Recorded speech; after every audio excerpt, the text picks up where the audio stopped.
Three, two, one.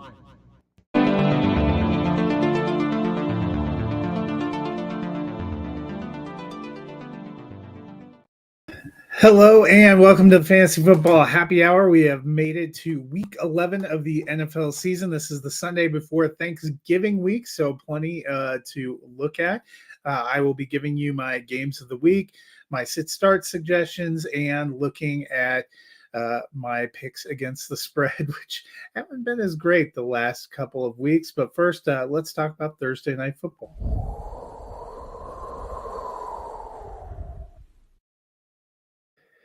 Probably a couple of the best matchups this week are primetime games. First of those was on Thursday night as the 5-4 Cincinnati Bengals traveled to play the 7-3 Baltimore Ravens. The Ravens got the 34-13 victory, but it was a costly win for both teams. Mark Andrews injured his ankle, likely out for the rest of the season, includes a little bit of a fracture in the tibia. So the Ravens, they're 8-3. They're leading their division. They got couple of spots of good news, I guess, with a couple of the teams that are chasing them. But this is definitely a blow to their offense. We'll see if Odell Beckham Jr. can stay healthy and step up, how much Zay Flowers can step up. Will we see Isaiah Likely, the young tight end, kind of slip into that role? Can they establish a running game? 8-3, they should be on pace to make the playoffs. They have a lead in their division. They have one of the later bye weeks. But definitely a blow losing Mark Andrews. Not as big a blow as what happened to the Bengals. Joe Burrow injuring that wrist on his throwing hand, had to come out of the game.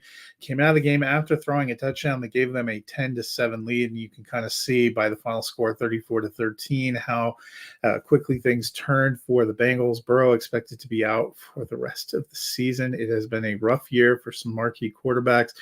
Burrow started the season a little bit rough, but now the Bengals 5-5. Jake Browning is their guy.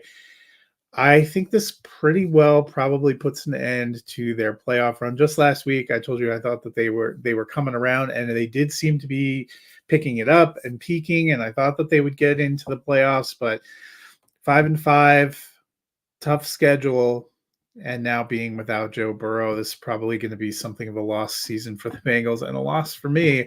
They were my Super Bowl pick, if you guys remember. So a little bit of a heartbreaking blow, a tough Thursday night game.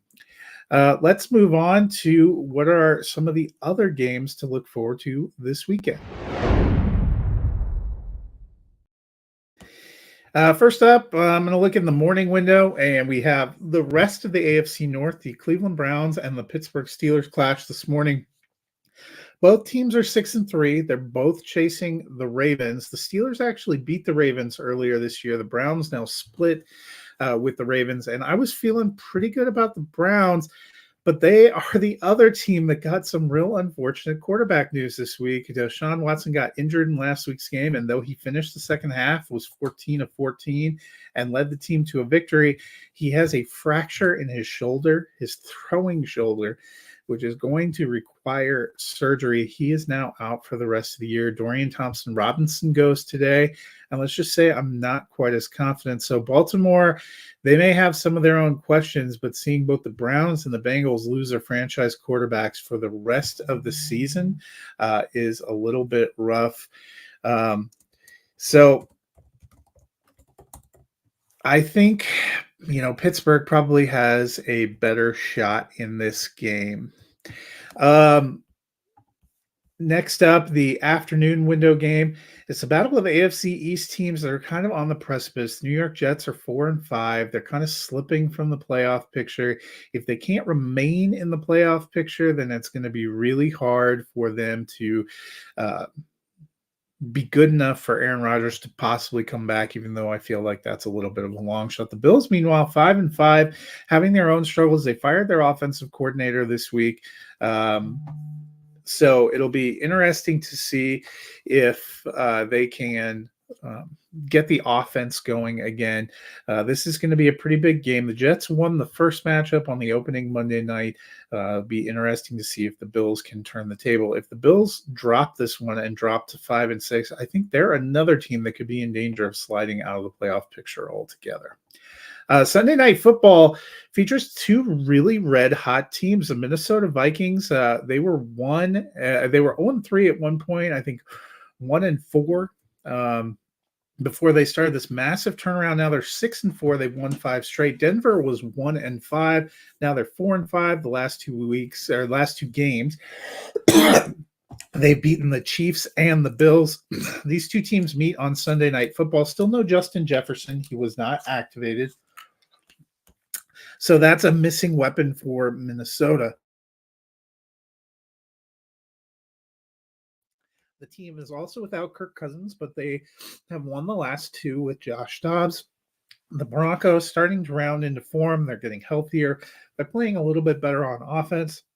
This is a huge matchup for both teams. Broncos really need a win to get back to 500 and climb into that AFC race. Vikings, meanwhile, they're actually looking a little bit better toward being a playoff team despite all their injuries. Finally, in the Monday Night Football game, a rematch of the Super Bowl, Philadelphia Eagles at the Kansas City Chiefs. I think this is probably one of the better, more anticipated games of the week. Both teams coming off of a bye. Both are healthy. We have to see Jason Kelce and the Eagles against Travis Kelce and the Chiefs. That should be a fun one. So that is a quick look at my games of the week. Now let's move over to some of my lineup suggestions.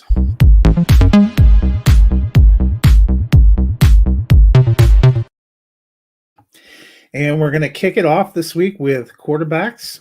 And my start for the week is Josh Allen. And I know you're probably thinking to yourself, well, no kidding. Josh Allen has struggled a little bit.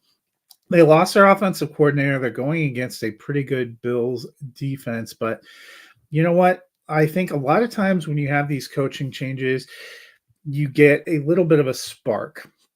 And maybe that will be the motivation that Allen needs. I think he's still a very talented player. I think they are really motivated, need to get a win at home.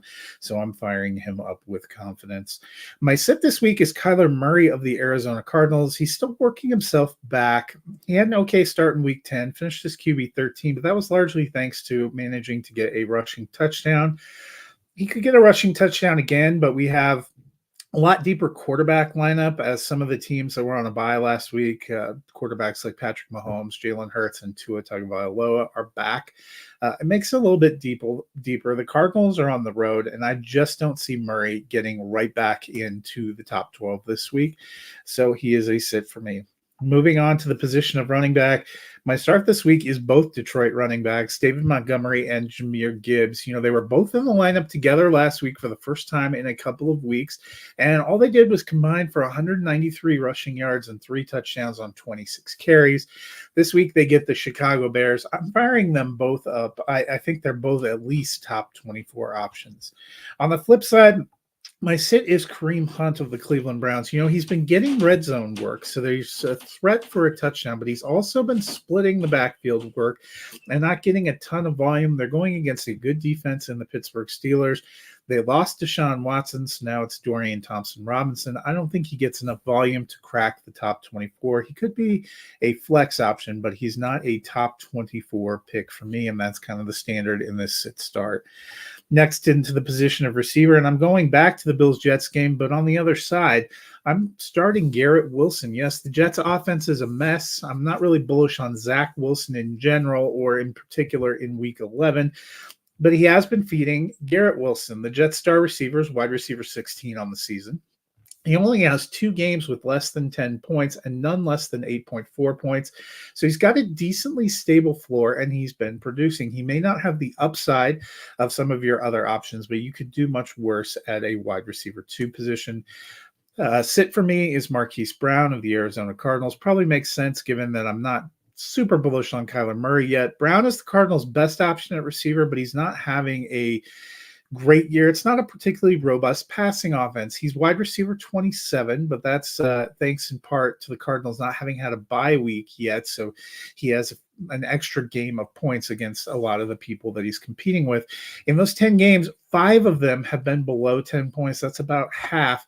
That includes a 3.8 point output last week in Kyler Murray's return. It's not a great matchup for the Cardinals offense, and I just don't think he's getting enough consistent targets. He's outside the top 24 for me.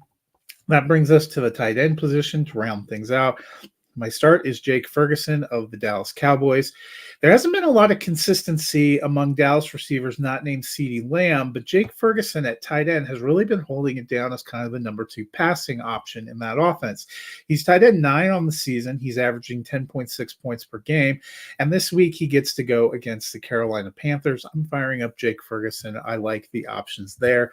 My sit is Logan Thomas of the Washington Commanders. There's plenty of upside with Thomas, and we've definitely seen that this season, but the Commanders offense just isn't predictable enough. The team has 3 different receivers they're working in, a couple options at running back. Last week it was 11 receptions and all the passing touchdowns to the 2 running backs. They're all vying for targets. Thomas is in the mix. There are other tight ends in the mix there as well that they've used, like Bates and Cole Turner. I like Thomas' talent, but there just isn't enough consistent volume for me to have him as a top 12 option, so he is a sit for me this week. Before we look at the movie corner, I'm going to move on to my picks against the spread. Last week I was 7-7, which had me sitting at 75-75. Could be a lot worse. Thursday night I went with the Bengals plus 3.5, and obviously they did not cover in that 34-20 loss. So I am 75-76 currently. Let's look at my new picks. Pittsburgh Steelers getting 3.5 in Cleveland. I think this line was set before the Watson news came out. I'm taking the Steelers plus points. I took the Steelers as outright victors. Chicago Bears at the Detroit Lions. I'm taking the Lions minus 9.5. I think they will have another good day despite the return of Justin Fields. Los Angeles Chargers at the Green Bay Packers. I took the Chargers minus 2.5 points. I think they get the win there. The Raiders, coming off of 2 straight wins with Antonio Pierce, traveled to play the Dolphins coming off a bye. I took the Dolphins minus 11.5. I think these are the kind of games the Dolphins usually win pretty handily. New York Giants and Tommy DeVito head to Washington to battle the Commanders. It's a big point spread, 10.5, but I took the Commanders minus 10.5. The Giants just really on the struggle bus. Also 10.5 point spread for the Cowboys at Carolina. I took the Cowboys minus 10.5. Carolina really struggling this season. Interesting matchup, Will Levis and the Tennessee Titans at the Jacksonville Jaguars. I took the Jaguars minus 6.5. A lot of big spreads this week, but I just wasn't compelled by the underdog. Arizona Cardinals at the Houston Texans. Texans are minus 5.5. They're one of the hottest teams. I took the Texans plus minus 5.5 at home. San Francisco 49ers hosting the Tampa Bay Buccaneers. I took the 49ers minus 10.5 at home. New York Jets at the Buffalo Bills. I took the Bills minus 6.5 at home. Like I said, I think the change of offensive coordinator will be a big spark for them. Seattle Seahawks at the Los Angeles Rams. I took the Seahawks minus 2.5. I think the Seahawks are cruising to be another playoff team. The Rams, just maybe too many injuries, too much struggle. Sunday night game, the Broncos are hosting the Vikings. I took the Broncos minus 2.5. I like them to get back to 500. And in the Super Bowl rematch, I took the Chiefs minus 2.5 over the Eagles at home. I think that home makes a difference. I don't think it's a big spread, but I think they can get the 3-point victory. So that is a look at my picks against the spread this week. Hope that you guys have a great and fun week 11 of the NFL season. Before we get out of here, I will give you a couple of thoughts in Movie Corner.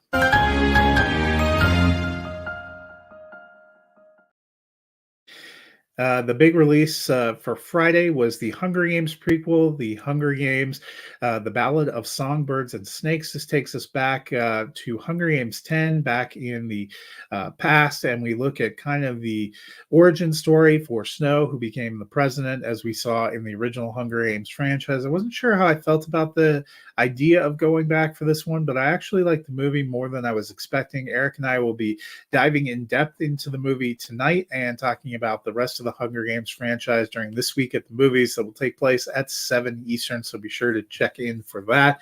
Another one that I had a chance to preview that opens wide on Wednesday is the new Disney animated feature Wish. I actually really enjoyed this one a lot. I thought it was a great tribute to the history of Disney animation. The songs were catchy. The voice acting was great. It had a very fun and emotional story. I think it's great for the whole family. I gave it a big thumbs up. That is definitely one to check out this long Thanksgiving week. Like I said, it opens on Wednesday, so it'll be available there. I will be back next Sunday looking at week 12 and recapping the trio of games we get on Thanksgiving Day. I hope you guys all have a safe holiday and a wonderful week